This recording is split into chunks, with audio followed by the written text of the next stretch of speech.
Hey, listeners, it's a new month, and of course that means a new sponsor. This month we are sponsored by Inebri-art pens, and Zebra is serious about making the best pens possible, which means their ink lab team is always testing, innovating, and perfecting ink formulas.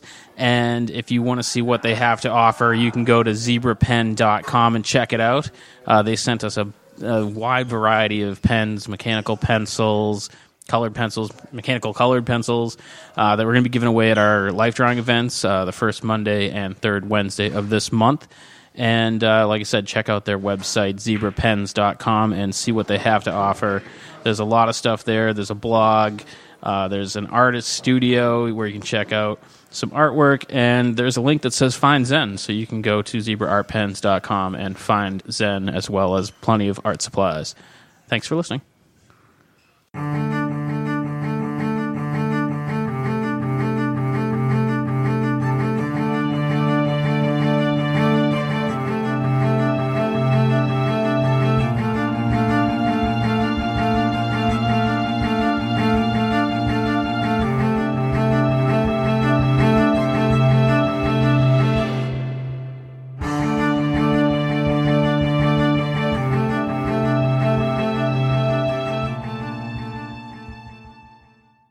Interviewing people like by accident. So this woman, we have like one of those electric fences that keeps our dog in the yard, and during one of the storms a tree fell over and broke the line, so the woman's there repairing it, and I'm kind of standing over her shoulder. I'm like, well, how long have you been doing this? Where are you from, and what is this, and what's that? And all of a sudden I'm like, I'm sorry, am I interviewing you? It just kind of falls into habit when you start getting used to it. How about you, Matt? What do you do for promotion for your show? It's definitely a lot of Facebook, a lot of it. Yeah. Twitter, you try to post in there, but you got to have something that's consistent. Definitely, you can go on to Skype, but the Skype and Zoom actually cut you off after a certain amount of time, unless you get the pro version of them. But I work in local radio as well, so there's a lot of FaceTime. Sitting down with people, talking to people, going out to meetings, and definitely at different events, promoting it, getting the idea out there. What about sponsorship? Do any of you folks have sponsorships? I know, Leo, you've got Brown's Coffee. Yep. With that, we absolutely love their coffee, and I spend a ton of money on his coffee. But we had a sample already this morning. Yeah. Oh, yeah. Yeah, I haven't hit him up yet, so I'm without my coffee, so I'm a little low here. What about you guys? We've been getting sponsors for about a year now, and we kind of do it as where we're a fairly new podcast. We do it kind of in trade. We run a lot of events locally in Plymouth, and our sponsor this month, I'll plug them since I can, is myarttools.com, and they sent us 60 sketchbooks. Nice. And we use those as sketchbooks to bring people into our figure drawing events and other events, and promote. We have a daily drawing challenge on our Facebook page, stuff like that. And so we use their product to kind of drive attendance to that stuff. We've been fortunate, even with some of our contacts, with being in podcasting before we started our own podcast, and the four of us being very involved in the haunted attraction industry. We actually had one or two sponsors before we ever aired a show, which was really cool. But we do have some in-kind trade sponsors. We'll have some who will give stuff, props or makeup kits away that we'll give away each month. So every 2 shows we'll have that. And then we have usually work out a deal with the company that's doing our website design, and do some in-kind for that. But we do have cash sponsors. Very and cool. It's we're focused as a haunted attraction industry one, so that is that little unique aspect that we'll have those sponsors for that. We're not having haunted attractions advertise with us. We're having the people who do the lighting for them, or who do certain props. And it mixes out. Some are hit or miss, and then, we'll change them out during the year and look for new ones. But it's keeping a balance with it. I have a whole complex formula to try and keep it to 9 to 7% of the show is advertising, and then, fill in the rest and rate cards and stuff. But that's because I got a marketing degree and have worked in media, so I drive my other co-hosts nuts with that. And then they go to a show and sell stuff that's not on the rate card. I'm like, what are you doing? No! I actually added one thing. Shit that is not on the rate card that you'll sell anyway, $60. How about you, Misty? Do you have sponsors for your podcast? No, I don't. It's definitely one of the tough things to get. What about you? Well, We actually have a few. I'm out of Rhode Island, so we have a place called Dirk's Barbecue. It's on Thayer Street. They're one of our sponsors, and we have 2 different breweries that sponsor us, Proclamation and Buttonwoods. So they're very helpful. You know, they get free advertising, and they help us out by sponsoring us. So Do you actually go out to that location and set up a location? yeah, we actually we just did a fundraiser called F-Bomb Friday, and you know, everybody, for whatever you donated, you could say the F-bomb as much as you wanted. We said F to FCC and had a field day with this. And we actually did the fundraiser from the brewery, and Dirk's Barbecue came in, and they had like a nice little spread for everybody that was there. So everybody's very involved with getting the word out for not just my show, but every show that is aired. So do you guys typically run family friendly, or do you have explicit labels on your podcast? We're pretty much family friendly. You know, every now and then there's going to be a swear that slips. As long as it's not the F-bomb, we're good. If you drop the F-bomb, you have to donate $2 for every time you say it. I have a swear jar? We have a swear jar. Whatever money is raised in the swear jar, whatever the next charity event is that we do, the money that goes in that jar gets put towards the donations. I'd have to get a part-time job. Me too. Yeah. Maybe another full-time job. Yeah. Well, that brings up a good question. What issues have you guys had for on-site interviews or broadcasts? How many do you do a year? You know, what technical issues do you have? We try to do them frequently because I find that's one of the best way to get listeners. You go where they are. Yeah. We do a lot of local events in Plymouth. We do stuff like this. We did Super Mega Fest. Recently, we went up to Somerville to record a band. Woohoo! Is that where you're from? Oh, nice. Thunder Road, I think is the name of the place. I know where that is. Yeah. And there was a band there, and their PR person reached out and said, we go interview them. I'm like, yeah, of course. Days before we were set to record, my producer ended up in the ICU. Oh. And so he was in rough shape, but he wasn't dying. And it was more precautionary. So I'm like, well, I gotta go. So I went up, and I'm not really that technical savvy person. I can run the equipment just enough. And so I set up the equipment. We're interviewing the band, and their opening act came on. And they couldn't hear me. I couldn't hear them. We got about 20, 25 minutes of what I'd hoped to be like a 45 to an hour podcast. And then had to be like, oh, okay, well, I guess we'll call it. And I broke down all the equipment. They started having dinner. And then it was only the opening band sound check. So I ended up just kind of shooting the shit with these guys and having really great content that will never be heard. But they're really nice, and they're like, oh, next time we come around, we'll record again. So I mean, it's gonna happen, but yeah, you know. How about you, Storm? The 4 of us that do the show are across the country. At one point, it was one in Vegas, one in Cincinnati, one in Charlotte, and then me up here in New England. We now have 2 in Ohio. One of them moved. So, you know, for us to be in the same room at the same time doesn't happen too often. It's actually been a couple of years.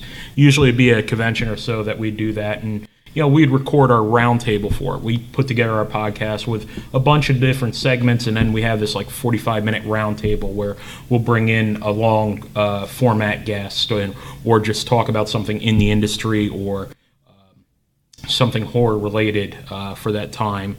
We even do one thing when we're really out of ideas. They say, Storm, make up the 13 questions of doom, and I just go, you know, McLaughlin group on it, and you know, we have these stupid questions. I did one clowning around, is like 13 questions about clowns or something ridiculous. And then I tell them if they're right or wrong and give, points based off of it. So you can have a little fun with the different stuff that you do just to keep it lively. But that's how we combat not being in the same room. We piece it together. Each of us have a little job with the podcast, and that way we're not overwhelmed when it comes time to do a show. It's do your piece, get it in, use the folders, and build from that. But we've had audio issues. We've had, phones cutting out. We've had issues on show floors and stuff. I have a Tascam I've used for years. As a matter of fact, last year, I'd record, it sounded great in the headphones when I'm recording, and then I go and play it back, and there was like a little buzz in the background. It just wasn't as good as it used to be. And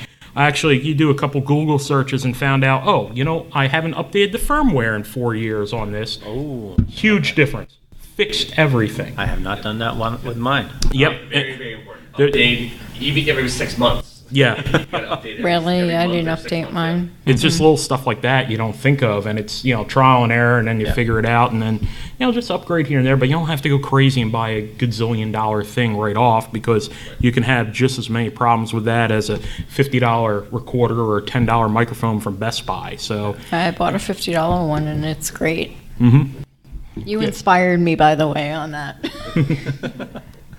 What about you, Missy? You said what do you use for a recorder? I use an MP3 recorder. Okay. I just did some reviews on Amazon, just read a couple of them, found a nice little one, and used that. And I used it for the first time at Rock and Shock, and it worked great. It stuck right into my computer, downloaded the information, and boom, it was ready in like 10 minutes. It works really well. Cool. Melissa, for on-site. On-site, the biggest issue we've had, because being an internet show, is making sure that wherever we are has a strong enough internet signal. Because otherwise it just keeps cutting out, and we have to, finagle things we're using our hotspots on our phones to make sure we get a strong enough signal to get the show on. Going out in advance, checking out. We had a big issue when we covered Buffalo Films Film Festival, and he wanted us to stream all weekend, and we set up to do that and get there, and the connection was absolutely horrible. Oh, jeez. So we ended up recording all the panels and then putting up for the podcast network we were on at the time. So sometimes you just need to make do and not do live. Well, there's another thing, too, with podcasts. What direction are they going? It seems like there's a lot more podcast networks popping up, and some are successful, some are, a good show for 3 months, and then, wait, I can't even find that website now. Yeah. Well, podcasts in general are I know they're definitely taking an uptick. It's you're getting a lot of corporations trying to get into them because, it's, what's the term? Voice search or something like that. There's some new Google algorithm, but with networks, it's expensive to set up. Mm-hmm. We started ours because we were producing a lot of content, and the way the network we were on was handling it, we just wanted to go a different route. They were great guys, absolutely loved them, but they were putting all the shows under one. So it's like that network, and then you subscribe to that network, and then all the shows are under it. So he had like 7-8 shows. You're getting 8 shows dumped into your feed. Ooh. Where us, every show on our network is a totally separate feed. It's a little pricey. That's why we got Deadly Grounds as a sponsor, but it definitely helps out. But it is expensive to set it up. But now all our content we're controlled. All our different shows are totally separate feeds and under their own. Excuse me. That was a laugher. I haven't finished my coffee. I left it at the table. So in terms of going mobile, do you guys have a mobile recorder? Like you mentioned a Tascam. Does anybody have like a mobile recorder? Do you have a Zoom? Do you have a Rode Lab? What do you? I have in terms of live? Again, I'm not the producer kind of guy, so we have one. I don't know what brand it is. We've had some success with it, but we really don't use it much. When we do stuff, we tend to bring people to our table to record instead of, kind of just stopping them in the middle of an aisle or Mine is at so their table. tiny, it's at the back of my bags. It's so cute. Yeah, we It's haven't. just stop, record, play. We haven't done the live shows yet. We're toying with it with some of the, we're getting more tables and we're getting more of, especially the haunted attraction industry conventions, wanting us to be the major media coverage for it and asking us for help, even with conventions, which is really neat. We have been working with a couple of big conventions in the industry, and one is HauntCon down in New Orleans, and they actually have changed some ownership to have some different people running it, and they were phenomenal this year. Is they really built the show, adding on to things. But we actually had a group phone call conversation with some of the people from their team to talk about, hey, what can we do with the haunt industry? You guys know it. How can we connect better? What can we do better with media and stuff? And this is awesome, like hour-and-a-half conversation to come up with ideas and then more cross-promotion, things we can work with them in the coming year for next January show, which is really neat. So we'll probably build up to do some live shows. The guy who produces it out in Cincinnati, he might be more to it. But we've all been Zooms or Tascams or the little Sony recorders. I think every once in a while, if we're stuck, we'll record it on our phone and then, mix it and drop it into a show later on. So it's what you work with. But, I did the Tascam. The phantom power on it was a big thing. I go, I might need extra mics. If we want to record something like this thing can hook up a couple microphones and go from it.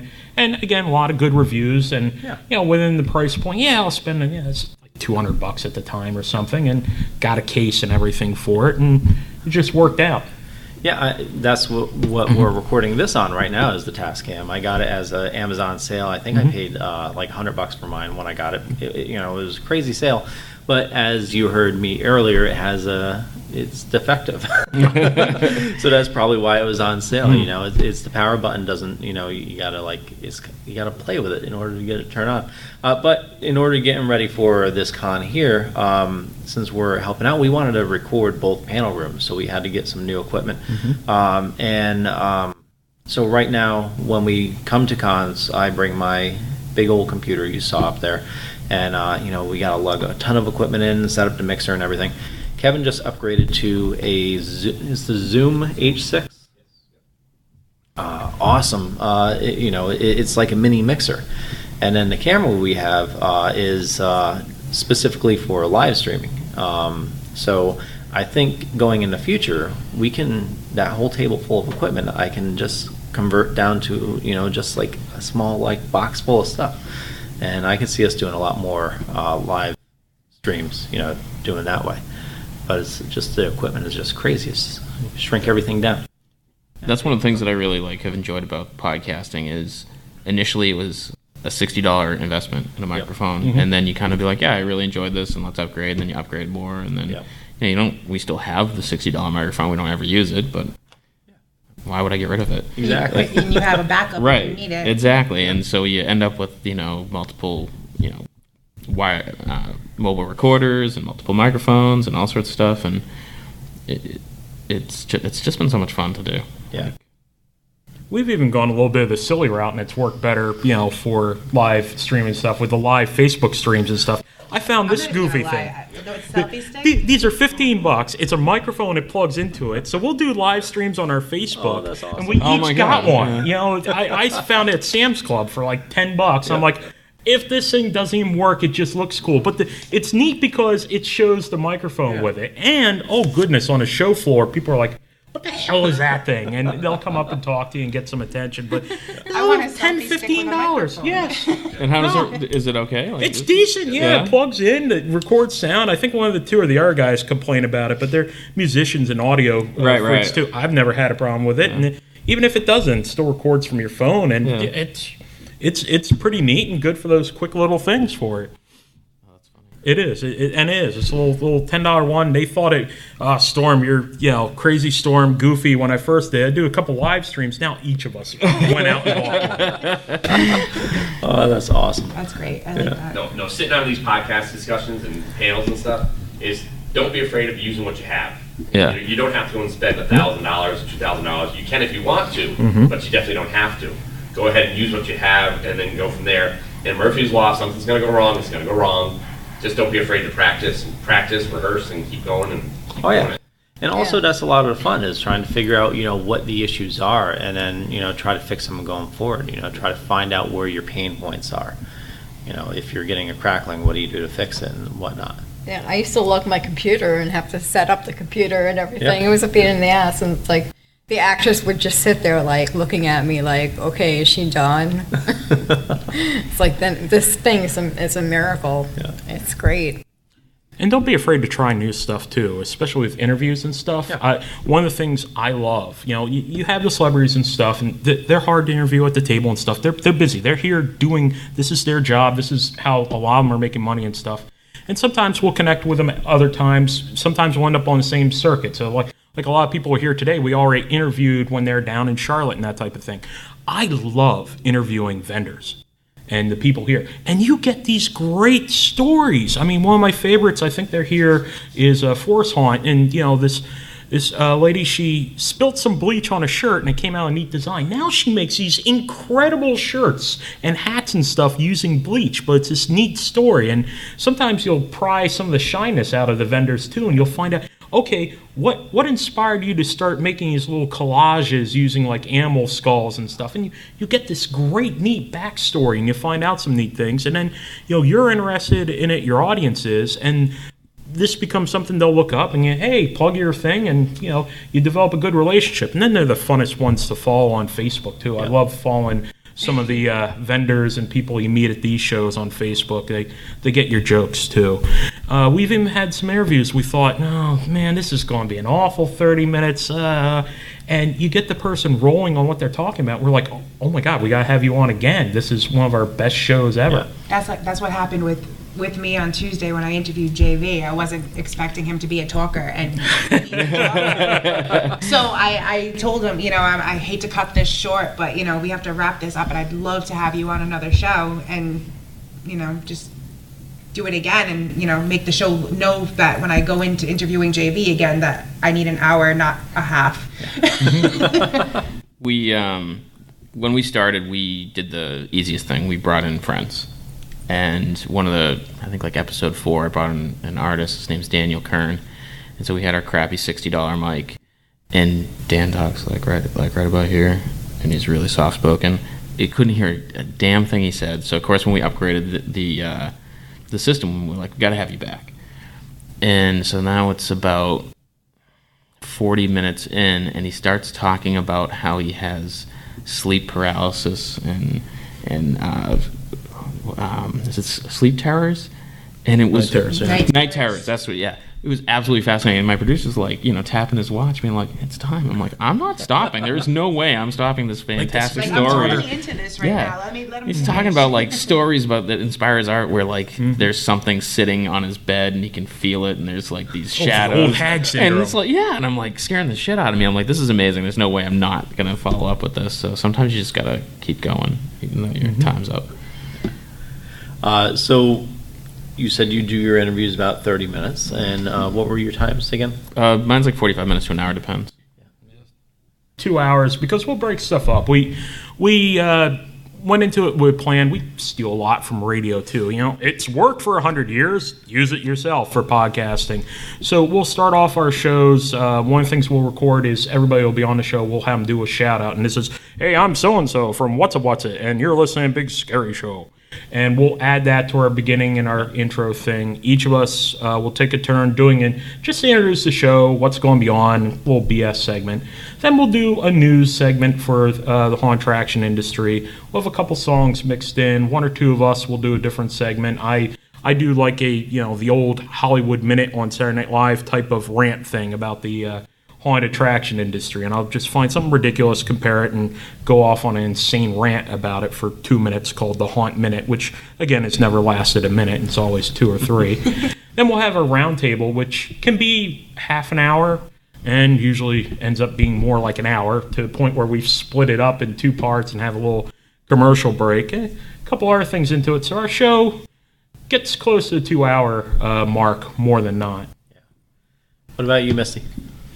What was the question? How long are your interviews normally? Interviews, usually about 15 minutes. Okay. Ours are, we do our say for like our Tuesday show, we normally have them on for an hour. But we also bring them on about an hour early and record another interview with Wolfman. So he has a separate show, and it's just, he calls it Sit Down. It's just a one-on-one with him and the guest. So I record that for him. And a lot of times when I tell them, well, we're going to be connected for 2 hours, a lot of people are like a little antsy about it. But, once they get into the group, they're having a lot of fun, and it works out. We get that a lot, too, where people will be like, well, how long is it? It's about 45 minutes to an hour. And they're like, oh, my God, I can't talk that long. And then when it's in the day, they're like, oh, wow, really? Already? It's over? Yeah, it depends on the interview setup, too, because most of my interviews are at conventions. Yep. So they don't really want to talk that long. Oh, exactly. But if I do a Skype interview with them, it's longer. Like I did an interview with Doug Bradley, and that was a Skype interview, and I got him for about 45 minutes. Nice. Mm-hmm. Have you ever had a diva? I got a horror story about that. Okay. Well, it's a horror convention. So Kevin tells the story all the time, but so we were just starting out. Well, we were about a year into it, and we had this one director on, and it was a good show, and we wanted to promote his movie a little more, so we set up a second interview to have him on, another actor, and an actress. So the actress didn't have any means to come on the show, so I purchased a camera for her, sent it to her, and said, well, when you're done with it, send it back, and then I'll give it to one of the other guys on the show. Well, the director, I guess he was on some forum and somebody made a comment negative about his movie, and he got all like freaked out about it, canceled on the show, but said, hey, the actress will be on and the actor. And then slowly everybody dropped off the show, and they never returned the camera. Nice. We interview a lot of musicians, and friends of mine were like, you gotta get this band. They're like, the biggest band on Cape Cod. I'm like, yeah, sure, why not? Yeah. Scheduled it. It was like a total pain in the ass getting them there. They finally get there, and we go through the whole interview. It was great. It was a lot of fun. They played some music. And like 2 days later, I get a message, you can't use that. Oh. And I'm like, what? They're like, if you put that up, we will not promote it. We will tell people actively not to listen to it. And I'm like, what are you talking about? They're like, well, we said some things we shouldn't. I'm like, there's a microphone right in front of you. What are you thinking? And so then like, we'd like to reschedule. And then I think I rescheduled, and they ended up canceling, or like one of the band members would come. I'm like, we'll reschedule. And I just never contacted them again. What about you, Storm? I don't think we've had any crash and burns. We've had, floor interviews can get cut short, especially if there's a line. We've, had people decline interviews like, it's at first you gotta get used to that and stuff too. But people are busy, got stuff, and podcasts, don't know what it is, never heard of you guys. Well, it's almost like blogs. There's almost, what was it? One point they said for every blog there's one person who's reading it, so like blogs are one for one, and almost podcasts it seems like that much. There's probably so many out there that you barely get time to listen to your own sometimes, especially if you like other ones. But with us being very industry related, there's on traction industry. It's a lot of artists, so you deal with a lot of egos. One of the best parts is that we have 4 co-hosts on there, and usually at least 3 of us are involved with the longer interviews. Sometimes 1 or 2 of us are at conventions. So even if something's starting to crash and burn, one of the other ones will find something to help pull it along, ask that question that might turn a little direction, or would just let them go off on their own and, all right, we're only doing 20 minutes with you today, that type of thing. But fortunately, I don't think we've had one completely crash and burn on us.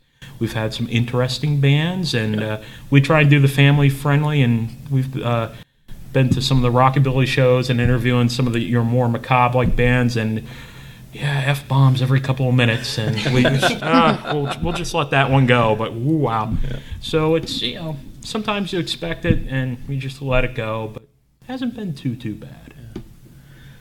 How about you, Misty? Well, I have my story where I almost had an interview with Malcolm McDowell, and I asked Malcolm McDowell, and he's like, "Oh, I would be glad to." I can't do his accent, sorry. And I came back to do the interview, and his agent's like, "Oh, Malcolm doesn't know what he does all day." So that was my story where I almost got an interview with him, It's not really a diva story, but Yeah. Well, it's definitely something that we face, because a lot of times, an actor will give you an okay, and then as soon as their agent steps in, it's like, nope. It's happened to us tons of times. How about you, Melissa? I haven't really had any issues with that yet. So far, all the guests that I've had on my show are all friends. My friend Billy does special effects, so I had him on as a guest. I had JV on as a guest because him and I have become friends, so that, it helped to promote this. I've got a couple other shows lined up. We do promoting through articles I write for the station, so I really haven't had a diva issue yet. I'm sure that it's about to happen at some point, but I haven't had one yet. So I know they're going to be filming a movie here, so I think we have just a little bit more time. Any questions from the audience? One question, if I can just... Sure. What bit of advice would you have to an aspiring podcaster starting out? What one bit of knowledge would you give them? I'd say have a loose plan. Don't just say, oh, I'm going to jump in and talk about stuff. Have a little structure. Figure out what you like about that you want to get into.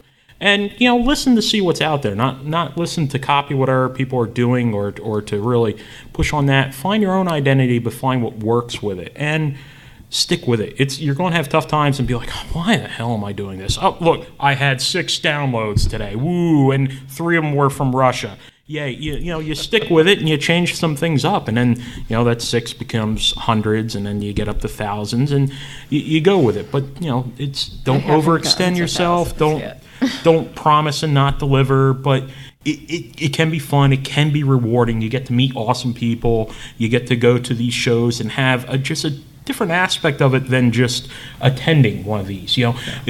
You're attending, you're committed, you're doing stuff, you're helping promote them, you're building neat relationships. So it's more than a hobby. I was talking with people at work, and it's funny with the haunted attraction industry. Oh, you do the Halloween stuff all year. Ooh, this. Well, yeah, the 10 years I was working at a hayride, I'm haunting for Christmas. Here I am doing a hobby I love, spending a lot of time, especially during the summer, building in October.